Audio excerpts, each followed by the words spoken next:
Hey guys, welcome back. What I want to do, I'm with Tom, we're at SEMA, we're at our CSI booth here in SEMA. One of the attributes of the many attributes of the Ceram-X, the single polish product, is the unique chemistry that goes into this. So I'm going to have Tom do yet another demonstration that is very compelling. I will add a little disclaimer. This is not, do not attempt this at home. How about that? That is not for OE paint, because what he's going to do is literally try to burn through an edge or a character line of this hood. Now I realize this kind of blends into the backdrop. So here we have a character line. I'm going to grab the camera, I'm going to zoom in. So Tom, you're on microphone, so you explain what this is one of the demonstrations that you do to illustrate the point of the unique chemistry of this product. Okay, so all of us are used to compounds that, you know, when we're breathing it burns the inside of our nose. So if you smell this, and I'm going to interject along the way, so if you had this in your hands and you smell it, and I play this game all day long, I say, hey, people, smell this. You smell nothing, no heavy solvents, you smell nothing. And we've been buffing here the last 2 days, and there's no solvent smell anywhere here. So when I got into development, that was one of the things, you know, way before the idea of starting a company, but that would be one of the things that I want to fix. I mean, why does it do that? Yeah. You know, my wife's emulsion he puts on her face doesn't smell like that. Right. So if we're going to build an emulsion, why not build one that doesn't stink?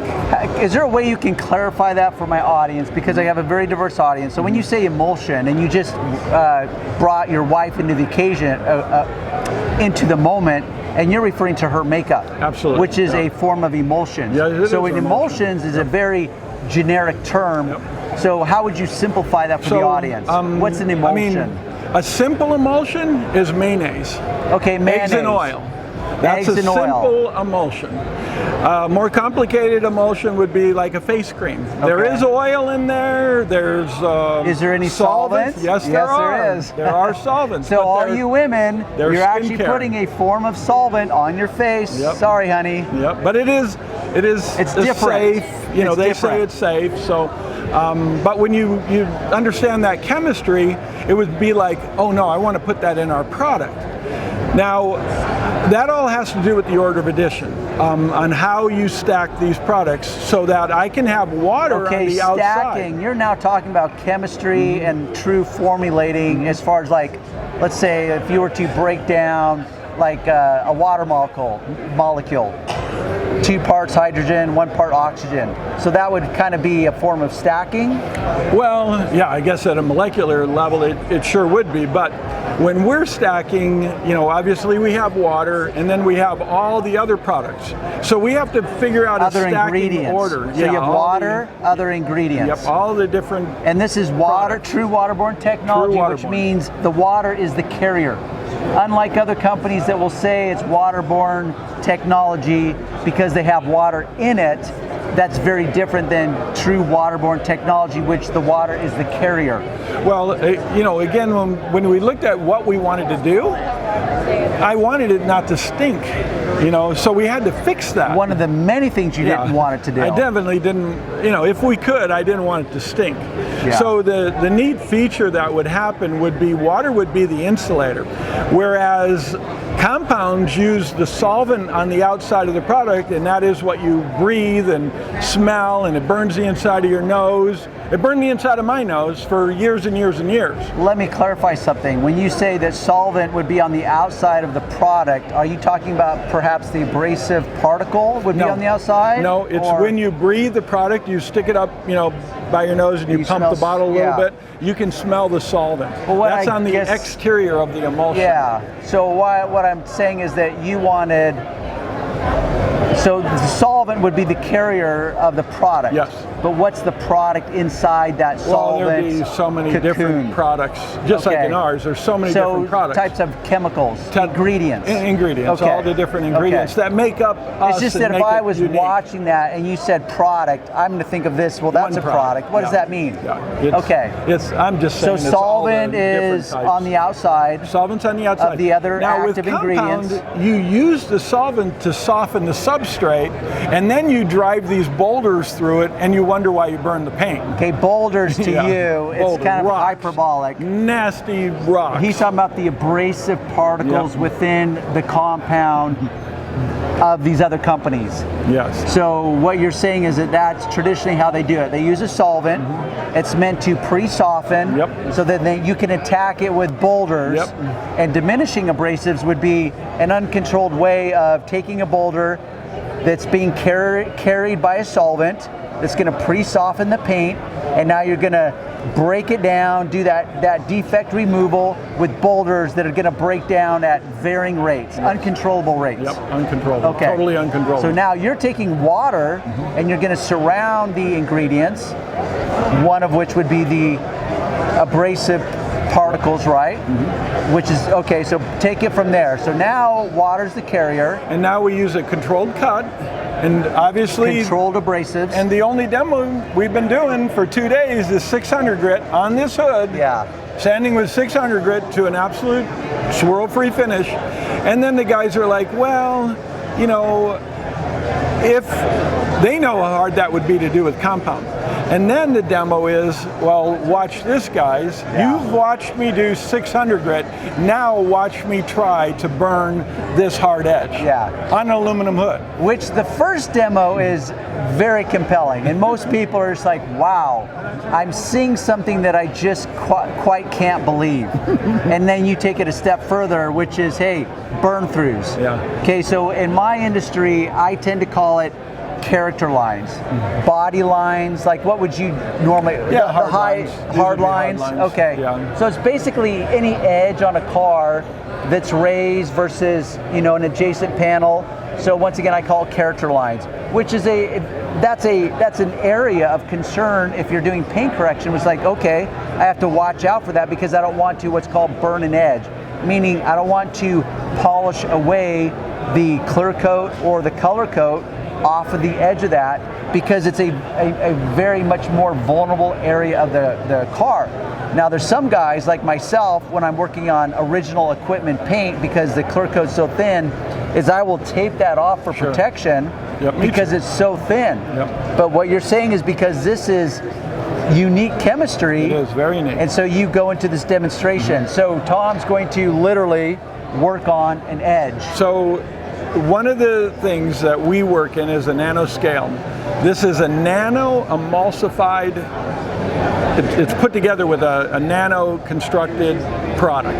Which in layman's terms means really, really, really tiny particle size. Yes, and it's looking for scratches.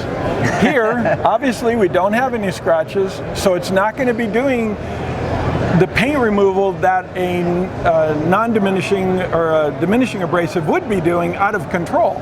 A diminishing abrasive wouldn't know that there's no scratches and would just tear up this edge using the solvent and the rocks, the giant rocks, and just beats it up until it goes through. And we've all experienced that. But now we're using a nano-emulsified product that's looking for a scratch that's not there.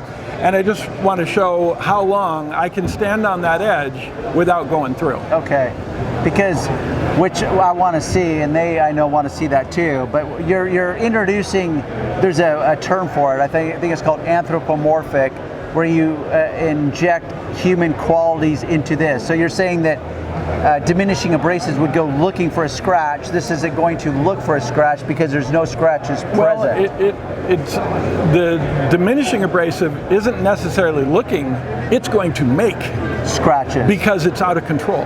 Yes. It is a rock particle, a meteor falling from Mars, hitting the surface. The primary damage is going to be so bad, and then you've got secondary pebbles that it turns into that aren't capable of doing anything to the primary damage. Okay. That is the difference. So the initial boulders, the big rocks are doing damage, big damage, which then it diminishes down, which then the little particles can't even remove. Never.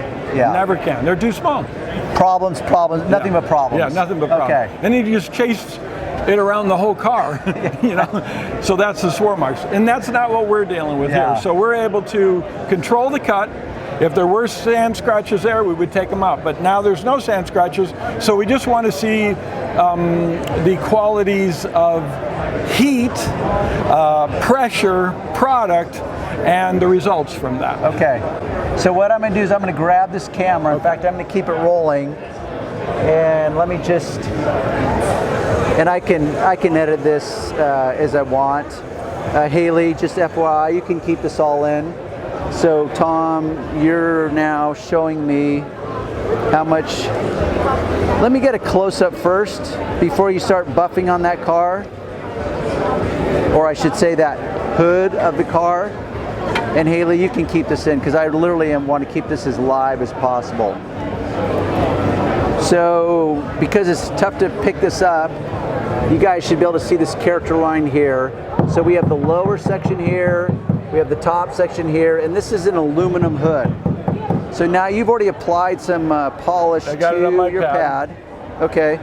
So now you're going to go on that edge. At 2,000 RPM. Now, before you start, what you tell the audience, say, okay, audience, at what point do you guys start going to panic mode? Yeah. Because I know when I'm working on cars, panic mode is going to set in very quickly. Yeah. So tell me when, audience. Yes, tell me when, audience. Right up on the edge. And look at the pressure. The pressure is tilting the hood already. So he's going up on the edge.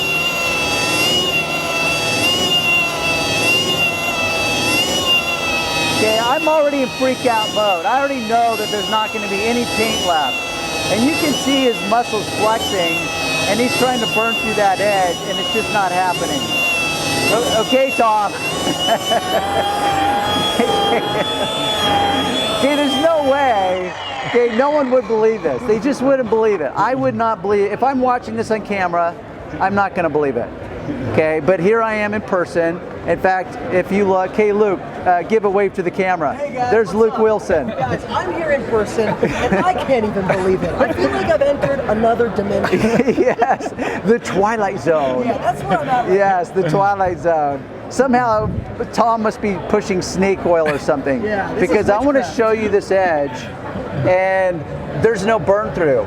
Okay, it is fully intact, and once again, if I did not see this in real life, I would not believe it. So I get that there will be skeptics out there, but this is the best I can do to challenge Tom in behalf of you guys. And one of the things that you talk about, Tom, is that when you went in with the wool pad, you left residue on.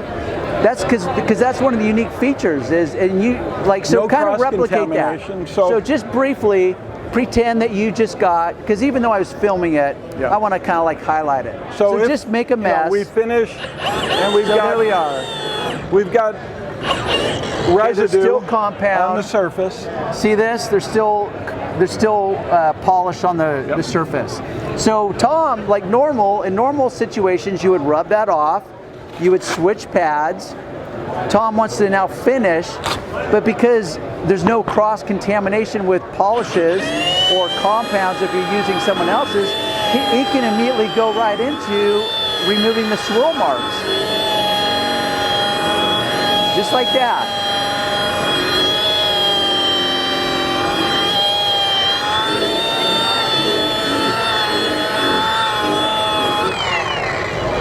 So now we have, and that's a water-based lubricant on there, that's okay. Now you wipe off that water-based lubricant that's on there, and you have an absolute perfect swirl-free finish. Yeah, so what I'm going to do is I'm going to hold my finger and see the reflection of my hand. Yes, I'm an old guy, so my wrinkles are all going to show up. But see that reflection? And this is the character line right here that he was just grinding on, but it's fully intact. So what you just demonstrated, Tom, was to me a couple things. One, you're using less polish because you didn't have to really oversaturate your pad with new polish, because you were able to immediately go right back into it with all you did is switch out your pad. So you're using less polish and you're saving some time because you're not applying a separate polish. You are still switching out a pad because now you want to take out the scratch pattern that the wool pad introduced in taking, if we were taking out sanding marks, which you weren't. You were just, this is what's called detail theater. But it illustrates a very valid point, which is the unique chemistry of the Ceram-X. Because there's a lot of guys on YouTube that say like, oh, compounds, polishes, they're all the same. Yeah. It's really just about technique. It's like, well, trust me, technique is important, but there really is something to be said about true chemistry and the way things are formulated. Is there anything else that you generally add to that little demo? Okay. Come and see us at SEMA. Oh yeah. This is SEMA 2019, by the way, because this video will now air for, for a while. forever, basically. Okay, guys, hope you've learned something, and we'll cut it there. By all means, leave some comments down below that we can read and we can address in some future videos moving forward.